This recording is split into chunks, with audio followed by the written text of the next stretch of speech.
찬송하리로다 하나님. 우리가 그 성삼위 하나님을 찬송해야 하죠. 주님 감사합니다. 가정에서도 당연한 일을 엄마 고마워, 아버지 고마워요 그러면 부모들 마음이 기쁩니다. 다 고마운 줄 알지만 입으로 표현하면 부모들이 더 기뻐하죠. 하나님께서도 우리의 속사정을 다 아시죠. 저 녀석들이 감사하고 있구나. 이제 그것을 다 아시지만 우리가 사적으로 또 공적으로 주님 감사합니다. 모든 것이 주님의 은혜입니다. 그리고 고백하면 하늘에서 기뻐하신다. 찬송하리로다 하나님. 주님 찬송합니다. 감사합니다. 공적으로 가족들 간에 모든 게 주님의 은혜다. 주님의 은혜가 없었으면 큰일 날 뻔했다. 또 개인적으로 아침에 일어날 때 주님 감사합니다. 새 생명 주셔서 감사합니다. 또 저녁에 잠잘 때 주님 오늘 하루 감사합니다. 요 근래 주님 너무 감사합니다. 찬송을 많이 하면 육신의 부모가 기뻐하는 것 이상으로 하나님 기뻐하신다. 찬송은 신자들의 의무죠. 나를 찬양하려고 하나님께서 우리를 지으셨다. 이 성경이 교훈하고 있습니다. 우리가 주님을 찬송해야 하는 이유가 크게 두 가지가 있죠. 창조와 구원. 창조와 구원. 창조 안에는 보존도 포함되어 있습니다. 하나님 세상을 지으시고 세상을 보존해 주시죠. 우리를 창조하시고 우리를 지켜주십니다. 그 창조의 은혜에 우리는 고개를 숙일 수밖에 없죠. 하나님, 흙에 불과한 저희를 이렇게 아름답게 지어주시고 하나님의 형상과 같이 놀라운 지저귀를 갖고 여러 가지 것을 생각하며 살게 하여 주시니 감사합니다. 오늘도 저의 생명을 유지해 주시고 저의 삶을 지켜주시니 감사합니다. 그 창조의 은혜에 우리가 감사해야 하죠. 그 다음은 창조의 은혜보다 더 큰 은혜, 구원의 은혜죠. 우리가 이 세상에 살고 마지막에 하나님의 심판을 받고 영원한 불의 형벌을 받는다면 그 인생은 얼마나 비참하겠습니까? 이 땅에 아름답게 지어주신 것도 감사한데 우리를 구원해 주셔서 하나님 자녀 삼아 주시고 세상 사람들과 다른 가치관을 갖고 한평생 살다가 마지막 천국에서 주님과 함께 영생 복락을 누릴 수 있는 이 은혜, 이 성탄 대림절의 이 구원의 은혜에 대해서 감사해야 하는 것입니다. 찬송하리로다 하나님. 그래서요, 아리스토텔레스 시절부터 세상 사람들은 하나님을 인정하려고 노력을 했습니다. 여러 가지 방식으로 하나님이 계시다는 것을 이제 증명을 했죠. 창조의 은혜를 생각하면서 우주가 그냥 생겼겠느냐, 이 작은 것도 누가 만든 사람이 있는데 이 세상에 이렇게 훌륭한 이런 것들이 그냥 생겨났겠느냐, 무에서 유가 나오는 법은 없다. 다 누군가가 만들어 놓은 것이고 모든 일에는 원인이 있다. 그러니까 이 우주에는 원인이 있다. 그 원인이 바로 하나님이시다. 이 아름다운 이 지구 그냥 생겨날 리가 없다. 그렇게 이제 했어요. 우주론적 논증이라고 그러는데 그냥 생겨난 게 없다. 무에서 유가 나올 수가 없다. 모든 일에는 원인이 있다. 그 원인, 제일 원인이 바로 하나님일 것이다. 그렇게 이제 철학자들도 창조의 은혜를 보면서 이제 학문을 전개한 거죠. 보존의 은혜를 보면서 어떻게 이렇게 자연에는 질서가 있을까? 이 돌멩이 하나도 그냥 생겨난 것이 아니구나. 이 돌멩이 속에 무슨 물질이 있었는데 우리가 미기할 때는 이 물질의 그 의미를 몰랐는데 우리 지정의로 그 물질을 연구하다 보니까 이런 광석은 이런 데 쓰는 거고 요런 광석은 요런 데 쓰고 요런 광석으로는 이런 걸 만들 수가 있구나. 이 모든 이 세상에 그 어떤 물질 속에는 신기한 목적, 의미가 담겨 있구나. 우연이라는 게 존재하지 않는구나. 그 철학자들이 목전론적 논증이라는 이름을 붙이면서 이 세상에는 우연이 되는 게 없는 것 같다. 다 질서 있게 사계절의 변화, 모든 것이 이렇게 정말 안전하게 유지되는 것을 보면 창조자가 있는 것이 분명하다. 그렇게 논증을 했어요. 창조의 은혜를 보면서 이 창조자가 있을 것이다. 또 이 보존의 은혜를 보면서 이렇게 질서 있게 보존되는 것은 신이 아니면 불가능하다. 그 오랜 시절부터 하나님 주신 지정의로 하나님을 논증하려고 했죠. 또 어떤 사람들은 인간만 지정의를 가지고 있고 양심이 있다는 게 너무 신기한 게 아니냐. 어떻게 인간만 이 양심을 갖고 잘못을 하면 양심의 찔림을 받고 살아가느냐. 그러니까 인간 마음에는 어떤 도덕적 형상이 있다. 그것을 봐도 신이 새겨놓은 것이 틀림없다. 그래서 도덕론적 논증이라고 그러죠. 인간은 양심적인 동물이다. 이게 다 하나님께서 새겨놓은 것이다. 여러 가지로 이제 이론을 펼쳤지만은, 그러나 그런 철학자들도 그냥 막연한 하나님, 어떤 창조자, 조물주, 신, God에 대해서만 묵상할 줄 알았지, 오늘 3절 말씀처럼 찬송하리로다 하나님 곧 우리 주 예수 그리스도의 아버지시라는 사실은 눈꽃만큼도 알지 못했다. 창조하시고 보존하시는 분이 누구시냐? 예수 그리스도의 아버지시라는 사실은 전혀 생각도 못했던 것입니다. 그러니까 세상 사람들은 창조의 은혜를 얼핏 받고 거기에 대한 희미한 감사만 있을 뿐, 구원에 대한 소식은 깜깜무소식이고 예수 그리스도에 대한 지식은 눈꽃만큼도 소유하지 못했던 불쌍한 사람들이죠. 왜 그렇습니까? 예수 그리스도 우리의 구원자에 대한 지식은 성경을 통해서만, 성경의 감동으로 쓰여진 이 성경책, 성경의 조명으로 읽게 될 때 깨닫게 되는 진리이기 때문에 세상 사람들은 알 수 없었죠. 찬송하리로다 하나님 곧 우리 주 예수 그리스도의 아버지께서 그리스도 안에서 하늘에 속한 모든 신령한 복을 우리에게 주셨다. 하나님은 누구시냐? 복을 주시는 분이시다. 만복의 근원 하나님, 만복을 주시는 분이시다. 만복 그러면 만 가지 복 이렇게 생각할 수 있지만 이것은 비유법이죠.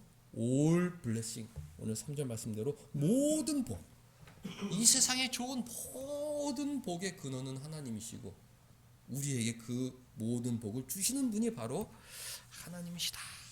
그것이 성경의 교훈이고 우리의 믿음입니다. 찬송하는 것이죠. 내가 가진 복, 받은 복을 세어보아라, 셀 수 없죠.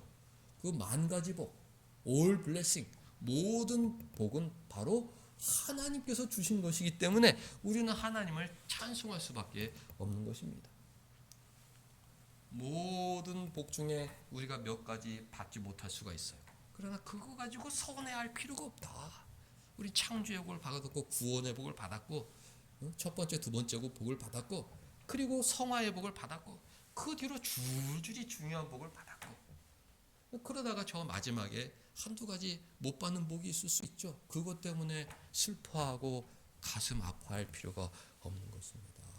바울 사도의 모범을 따라 찬송하리로다 하나님, 하늘에 속한 모든 신령한 복을 우리는 받았습니다. 세상 사람들은 땅에 속한 썩어질 복을 추구하고 살아가죠. 그것 때문에 일희일비합니다. 울고 슬퍼해요. 그렇지만 우리는 하늘에 속한 올 블레싱을 이미 다 받은 사람이다. 가장 중요한 복을 다 받은 사람들이다. 늘 찬송하며 살아가는 것입니다. 우리가 연말연시 신앙의 유종의 미를 거두려면 우리의 신앙을 점검해야 하죠. 하늘에 속한 모든 신령한 복을 추구하고 살았느냐? 땅에 속한 없어질, 주님께서 최후의 심판에 불과 함께 사라져버릴 이 땅의 육체에 속한 그런 물질적인 복을 추구하고 살았느냐? 아니면 하늘에 속한 신령한 복, 누구도 빼앗아갈 수 없는 이 신앙의 복, 내 마음의 복을 추구하며 살았느냐? 이것이 신앙의 유종의 미를 거두는 방법입니다. 우리가 여러 번 말씀드리지만 신앙인들은 인간론에 정통해야 하죠. 죄성이 있다. 나도 죄성이 있다. 나도 땅의 것을 바라보고 살아간다. 그것을 인정해야 돼요. 나는 고상에서 늘 하늘의 것만 바라보고 산다. 그럴 수가 없습니다. 주일날 이렇게 말씀을 한번 읽으면서 하늘에 속한 신령한 복 맞아. 그렇지. 깨달을 수밖에 없는 것이 우리 연약한 인간이에요. 저도 그렇죠. 다 땅의 것을 바라보고 산다. 하나님 불러주신 예배 시간에 아이고 하늘에 속한 신령한 복을 추구하며 살아가야 되는데 내가 어리석었구나. 그건 누구나 다 그렇게 신앙의 길을 걸어가고 있습니다. 그 인간론에 정통하면 회개도 쉬워지고 마음을 추스리는 것도 도움이 되는 것입니다. 신앙의 유종민을 거두어야 된다. 그리스도 안에서 하늘에 속한 모든 신령한 복을 우리에게 주셨는데 그것만으로 만족하고 그것을 추구하고 이 세상 것보다 내 마음의 변화, 주님, 더 주님의 흔적을 남기는 사람이 되고 싶어요. 나는 썩어져도 한 알의 미알이 되었지라도 주변에 있는 사람들에게 풍성한 열매를 나눠주고 가는 그런 신앙의 사람이 되고 싶습니다. 그것 신령한 복을 받아야 하는 것입니다. 하나님께서 주신 신령한 복이 무엇이냐? 그 4절에 잘 나와 있죠. 창세 전에 그리스도 안에서 우리를 택하셨다. 우리 장로교 위대한 신앙이죠. 하나님이 창세 전에 우리를 택하셨다. 가슴이 두근거립니다. 정말 하나님 정말 그러셨을까? 이 성경은 그 깊이 면에서 매우 심오합니다. 태초에 하나님이 천지를 창조하시니라. 우주의 기원으로부터 시작을 하죠. 그리고 아멘 주 예수여 어서 오시옵소서. 그리고 종말을 기대하는 소망으로 요한계시록을 마감합니다. 창조와 종말, 우주의 시작과 끝을 모두 다루는 이런 심오한 책이 없죠. 근데 신자 중에서도 창세기 1장 1절이 태초에 하나님이 천지를 창조하시니라 이기 때문에 하나님의 첫 번째 액션이 창조라고 생각하기가 쉬워요. 왜? 1장 1절이 그렇기 때문에. 그런데 성경을 공부하고 말씀을 여러 번 들으면서 창조 전에도 하나님의 액션이 있었구나. 그런 것을 배우게 됩니다. 우리가 어린아이 시절에는 많은 것을 배울 수 없었기 때문에 태초에 하나님이 천지를 창조하시니라 그 말씀만으로도 이 풍성한 은혜를 받을 수가 있어요. 근데 우리가 하나님에 대한 지식을 더 많이 알게 되고 하나님의 그 액션에 대해서 많이 알게 되면서 하나님이 더 많은 것을 알려주셨죠. 왜? 더 크게 감사하라고, 더 많이 찬양하라고. 그러면서 알려주신 것이 창세 전에도 하나님의 은밀한 사역, 액션이 있었다. 그 액션 중에 첫 번째가 무엇이냐? 바로 그리스도 안에서 우리를 택하신 것입니다. 이 선택의 은혜, 창조와 보존의 은혜가 이제 한 묶음의 은혜라면 이 선택의 은혜는 바로 구원의 은혜의 시발적이죠. 우리를 하나님 자녀로 삼아주시려고 하나님께서 하신 첫 번째 액션이 무엇이냐? 우리를 선택하셨다. 언제? 창세전에 우리가 형질도 없을 때, 우리가 선과 악을 알지도 못할 때, 선과 악을 행하지도 않았을 때, 우리의 존재가 이 세상에 창조되지도 않았을 그 시점에 하나님께서는 자기 백성을 선택하셨다. 이것이 우리 장로교 위대한 신앙인 것입니다. 우리가 성탄을 앞두고 이 성탄의 은혜를 깊이 묵상하면 좋겠다. 그래서 오늘 말씀 제목이 우리를 택하사죠. 우리를 택하사. 언제? 창세전에. 누군가가 여러분들에게 하나님은 세상을 만드시기 전에 무엇을 하셨냐? 이렇게 물어보면 어떻게 대답하시겠어요? 나를 선택하고 계셨어. 너는 모르겠어. 나는 선택하셨어. 너 교회 나와야 돼. 말씀 들어야 돼. 6개월만 들으면 믿음이 들어갈 수가 있는데 일반적으로 그러면 네가 선택받은 사람인지 아닌지 알 수 있을 거야. 너는 난 잘 모르겠어. 나는 선택받았어. 언제? 창세전에 하나님은 나를 선택하고 계셨어. 이렇게 아주 뽐내듯이 아주 자랑스럽게 이야기할 수 있는 신앙이 있어야 되는 것이죠. 우리 기독교 넓은 이제 바운더리 로마 카톨릭까지 포함해서 이 선택에 대해서 한 세 가지 입장이 있습니다. 로마 카톨릭은 공로적 선택이죠. 공로적 선택이다. 네가 예배를 잘 드리고, 네가 헌금을 많이 하고, 네가 구제를 많이 하면 하나님께서 너의 공로를 보고 너를 선택해 주신다. 이렇게 가르쳐요. 그러니까 로마 카톨릭 사람들, 또 그와 유사한 신앙, 유대인들도 마찬가지죠. 늘 하나님이 무서운 거예요. 아, 우리 아버지는 서울대를 가야 나를 좋아한다고 그러는데 이거 나는 서울대 갈 실력은 없고, 아, 아버지 앞에 서면 진짜 괴롭고, 아, 우리 아버지는 이렇게 욕심이 많아. 왜 이렇게 서울대만 그렇게 강요를 해? 아니, 꼭 서울대만 가야 자기 아들인가? 이런 비유적인 마음을 갖게 되는 거예요. 아니, 못난 자식도 자식이지. 아니, 어떻게 공로를 쌓아야만 그렇게 칭찬을 해주시냐고. 진짜 너무하신 거 아니야? 하나님 아버지가 부담스럽고 괴롭습니다. 공로적 선택. 네가 많은 것을 하면 하나님께서 그 공로를 보고 널 선택해 주실 거야. 이것은 우리 장로교 신앙과 위배되는 이단적 사상인 거죠. 그러니까 로마 카톨릭 교도들은요, 찬송하리로다 하나님이 아니에요. 바리새인들과 똑같은 거죠. 찬송하리로다 나 자신, 나는 이렇게 예배를 많이 드리고, 나는 이렇게 헌금도 많이 하고, 나는 이렇게 구제도 많이 하고, 찬송하리로다 나는 멋진 사람이로다, 이런 자기 우월 의식 속에 살아가는 거예요. 하나님 보시기에는 너무 가련한 사람이죠. 몇 가지 공로를 가지고 자기가 마치 구원받은 양 뽐내고 다니니 얼마나 가련한 사람입니까? 우리 신앙인들은 우리가 아무리 외적인 걸 잘했을지라도 모든 것은 다 하나님의 은혜입니다. 하나님께서 믿음 주시지 않았으면 저는 눈꽃만큼도 이런 일을 하지 못했을 것입니다. 그리고 다른 신앙의 위인들이 한 거에 비하면 저는 흉내만 냈을 뿐입니다. 부끄럽습니다. 저는 무익한 종이 마땅히 해야 할 일을 했을 뿐인데 너무 부끄럽습니다. 하나님과의 관계가 더 깊어지는 거예요. 친밀한 인격적 관계, 다 아버지 덕분이에요. 그 인격적 관계가 맺어지는 것입니다. 펠라기우스, 로마 가톨릭, 유대인들로 대표되는 이 공로적 선택 사상을 우리 신자들은 경계해야 된다. 인간론에 정통한 신자들은 내 안에 그런 사상이 있다는 걸 알아요. 나도 교만해서 나를 뽐내고 싶지. 하나님께서 이 세상에서 누군가를 사랑해야 된다면 바로 나 때문이야. 왜? 나는 너무 잘났으니까. 이런 생각을 버려야 하는 것입니다. 공로적 사상을 경계해야 된다. 두 번째, 넓은 기독교 바운드리에서는 조건적 선택의 사상이 있습니다. 알미니안이라는 사람인데 하나님께서 믿을 걸 아시고 창세전에 저 녀석은 나를 믿을 거야. 그걸 믿을 걸 아시고 나를 선택했다. 이게 교리인데 허무맹랑한 교리죠.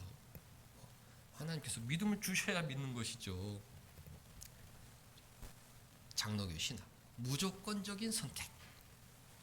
하나님이 내가 믿을 걸 아시는 것을 보시고 선택하신 것도 아니고, 내가 하나님을 잘 섬겨서 나를 선택하신 것도 아니고, 그저 내가 좋아서, 그저 나를 사랑하고 싶어서 내가 말썽을 피우고 내가 하나님을 괴롭게 하고 정말 탕자처럼 그런 구려막심한 삶을 살아도 하나님은 우리를 그냥 사랑하신다. 얼마나 가슴이 두근거리는 생각입니까? 저는 그런 아버지가 되고 싶은데 또 그렇지 못할 때가 많아요. 그래서 하나님을 닮으셨다. 우리 아버지는 무조건적으로 나를 사랑하신다. 나를 혼내는 것은 내가 못해서 혼내는 것이 아니라 나를 좋은 사람으로 만들기 위해서 혼내는 거지만, 돌이켜보면 그래도 하나님은 나를 사랑하셨다. 아버지는 나를 사랑하셨다. 돌아가신 아버지의 모습을 생각하면서 비추어보면서 나는 하나님의 모습을 좀 닮은 아버지가 돼야 되는데, 그런 생각을 하지만 너무 부끄럽죠. 근데 하나님 아버지는 그렇다, 이런 것입니다. 우리가 늘 삐뚤어지고 모혼하고 가시나무처럼 막 하더라도 아이고야 언제 철이 들래, 그러면서도 또 품어주시는 거예요. 심지어 하나님을 한전히 배반하는 극악무도한 죄를 저질렀을 때도 찾아가시는 겁니다. 땅 끝에 가 있을 때도 찾아와가지고 야 돌아가자, 집에 가자. 너 일단 집에 가자. 너 하늘나라 백성, 너 왕자님 공주님이 너 이렇게 살아서 되겠냐? 마음을 고쳐 먹어야 된다. 하나님의 자녀로서 당당하게 살아야지. 저 바닷속에 피했을지라도 가서 끌어내는 겁니다. 하나님이 너 내 자녀가 이렇게 살아서 되겠냐? 그런 하나님의 모습을 생각할 때 우리는 가슴이 뭉클해지는 거죠. 진짜 너무 부끄러운 삶인데 하나님이 날 왜 사랑하는지 모르겠다. 왜 날 사랑하나? 나 같은 사람을 왜 사랑하나? 그 무조건적인 선택의 교리가 잘 담긴 말씀이 오늘 4절 말씀인 거예요. 창세전에 그리스도 안에서 우리를 택하셨다. 우리를 거룩하고 흠이 없게 하시려고. 야 인마, 너 하나님의 자녀가 그렇게 거짓말하고 너 그렇게 속 좁은 생각으로 살아서 되겠냐? 너는 내 아들 아니냐? 자꾸 우리를 거룩하게 만드시려고. 난 널 버리지 않아. 그거는 걱정할 필요 없어. 넌 내 사랑하는 아들이라. 어떻게 하냐고? 창세전에 내가 너를 선택했거든. 너가 이 세상의 형질이 만들어지기도 전에 내가 너를 선택했고, 선과 악을 행하기도 전에 난 무조건적으로 너를 선택했다. 이것이 우리 장로교의 위대한 신학이에요. 성탄을 준비하면서 나는 선택받은 사람이다. 이런 자부심이 있어야 하는 것이죠. 5절, 정말 밑줄 안 치신 분들은 4절 5절 밑줄 치셔야 됩니다. 그 기쁘신 뜻대로 우리를 예정하셨다. 4절에는 선택하셨다.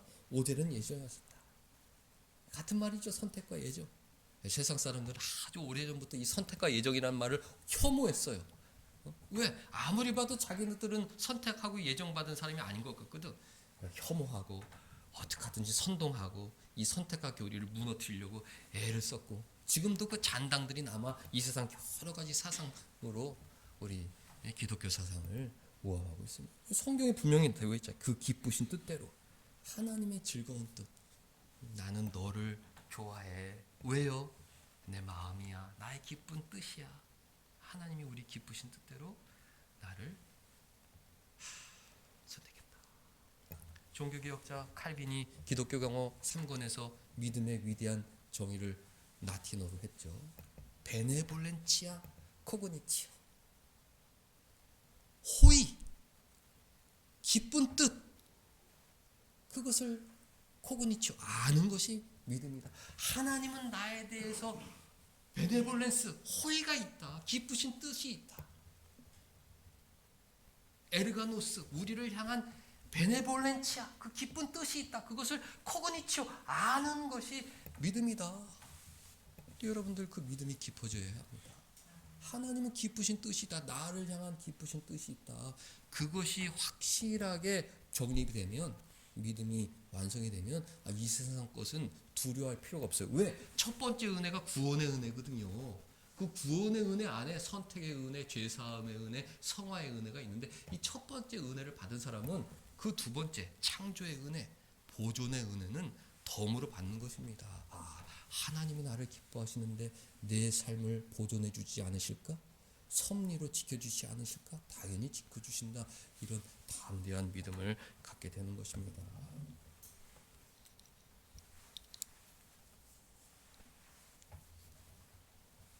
우리 딸아이 친구가 수능을 못 봐가지고 재수했는데 울고 불고 난리가 났어요. 너무 안타깝더라고요. 너 어떻게 할 거냐? 모르겠대요. 그러니까 대책이 없는 거죠. 인서울은 하고 싶은데 능력은 안 되고, 어떻게 할 거냐? 지방대 갈 거냐? 나 지방대는 절대 안 간다. 울고 불고 난리가 난 거예요. 그 대책이 없는 것입니다. 우리 인생이 그렇잖아요. 대책이 없을 때가 많아요. 뭐 하기는 싫고 막 속상해요. 근데 지나고 나면 그 좋은 대학 가지 못해도 잘 사는 사람들이 많습니다. 근데 딸한테 그랬어요. 야, 그런 애가 나중에 시집 잘 간다. 시집 가면 행복하게 살 테니까 걱정하지 말라고 그래라. 딸이 그래요. 아니, 그거는 어른들이나 할 얘기지. 너 같은 애가 시집 잘 간다. 내가 어떻게 얘기할 수가 있겠느냐. 그러더라고요.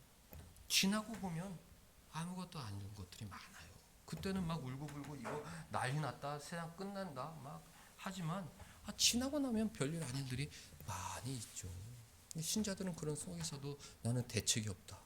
나는 능력도 없고 하나님께서 내 지정의를 이 정도 수준으로밖에 만들어주지 않으셨기 때문에 나는 방법이 없다.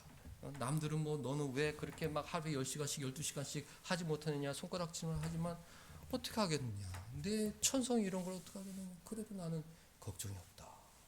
주님이 내 인생을 붙잡고 계신다. 이런 믿음으로 살 수밖에 없어요. 살 수밖에 없습니다. 대책이 없어요. 그렇지만은 믿음으로 살 수밖에 없는 것입니다. 창세전의 선택, 그 기쁘신 뜻의 예정, 이 두 가지가 우리 구원받은 신자들에게는 생명과도 같은 신앙이 되어야 하는 것입니다. 저는 정말 제 인생 답이 없습니다. 모르겠습니다. 어떻게 될지 모르겠어요. 그러나 하나님의 기쁘신 뜻이 있음을 저는 확신합니다. 기쁘신 뜻대로 우리를 예정하사 예수 그리스도로 말미암아 자기의 아들들이 되게 하셨다. 창세전에요. 어떻게 그럴 수가 있을까? 요한계시록이 14만 4천 명이 나오는데 그것은 실제적인 숫자가 아니죠. 구원받은 성도들의 총 합계인데 한 명도 빠지지 않고 하나님 실수가 없으니까 창세전에 그 14만 4천 명 완전수 자신의 성도들을 정확하게 선택하셨다는 이 놀라운 사실이 우리를 흥분시키는 거예요. 나는 정말 대단한 사람이다. 진짜 이건 로또에 당첨된 확률보다도 더 높은 확률로 만복을 받게 된 것이죠. 진짜 내 인생은 로또 이상의 복을 받았구나. 하늘에 속한 모든 신령한 복을 창세전부터 받았다니. 자기 아들들이 되게 하셨다. 6절 이는 그가 살아가시는 자 안에서 우리에게 거저 주시는 바. 거저 받은 거예요. 우리는 하나님의 자녀가 되는 은혜를 거저 받은 것입니다. 우리가 무슨 공로로 받은 것이 아니라 거저 받았다. 거저 받은 그 은혜의 영광. 이 세상에 가장 놀라운 영광은 무엇입니까? 예수 그리스도 십자가의 제사함의 은혜와 영광. 아니 어떻게 하나님이 하늘 영광 버리고 이 땅에 육신으로 오셔서 십자가에 못 박혀 죽으셨을까? 그 이유가 나 때문이라니. 십자가는 나의 자랑이다. 나의 영광이다. 그렇게 생각할 수밖에 없는 것입니다. 그리고 그 영광을 찬송하게 하려는 것이다. 찬송하리로다. 하나님 찬송하게 하려는 것이다. 연말에 찬송이 많아져야 되는 것입니다. 찬송이 깊어져야 되는 거예요. 하나님 두 번째 은혜, 창조의 은혜도 감사하고 보존의 은혜도 감사하고 철학자들은 그것을 어떻게 해본다고 우주론중 우주가 우연히 생길 리는 없다. 시작이 있다. 하나님을 증명하고 또 목적론적 종종 모든 것이 다 이렇게 질서 있는 걸 보면은 다 뭔가 창조자가 있는 것 같다. 또 양심이라고 있는 거 보면은 무슨 조물주가 우리 안에 좋은 마음을 넣어주셨나 보다. 거기서 멈추는데 별거예요. 그거 우리 신앙인들에겐 너무 당연한 거 아니고 그걸 굉장한 이론이라고 막 그걸 했어요. 하나님은 창조하시고 보존하시고 세상의 위대한 철학자들도 눈꽃만큼도 소지하지 못한 그 놀라운 첫 번째 하늘에서 간복 구원의 은혜, 선택의 은혜, 기쁘신 뜻대로 예정받은 은혜, 그것을 받은 사람이 나 자신이라니. 우리 기독교 신앙은 너무 좋은 것이다. 나는 하나님의 자녀다. 이런 믿음으로 하나님을 많이 찬송해야 하는 것입니다. 우리가 서로의 사정을 다 알고 여러 가지 어려운 일도 많이 있고 그러나 그 가운데서도 우리가 믿음으로 살아가는 것이죠. 하나님 기쁘신 뜻이 있다. 반드시 그 뜻을 이루시는 분이시다. 나는 오늘 여기서 나에게 주어진 일 하루하루 열심히 살면 그것으로 된 것이다. 하나님의 선택의 은혜, 기쁘신 뜻대로 예정하신 은혜를 깊이 묵상하는 12월 한 달 되시기를 주님의 이름으로 축복합니다. 기도하겠습니다. 하나님 아버지, 죄성이 있어 땅의 것을 바라보기 쉽고 인간적으로 볼 때 여러 가지 내 힘으로 해결할 수 없는 문제 속에 살아가지만 하나님께서 창세전에 나를 선택하셨고 기쁘신 뜻대로 나를 예정하셨고 나를 하나님의 자녀로 세워주셨고 거룩하고 흠이 없는 하나님의 자녀로 만들어가고 계신다는 그 믿음으로 세상 염려를 이길 수 있도록 은혜 내려 주옵소서. 12월 한 달 살아가는 동안 우리의 찬송이 깊어지게 하여 주옵소서. 하늘에 속한 만복을 되새기며 마음껏 하나님을 찬송하며 살게 하여 주옵소서. 예수님의 이름으로 기도하옵나이다. 아멘.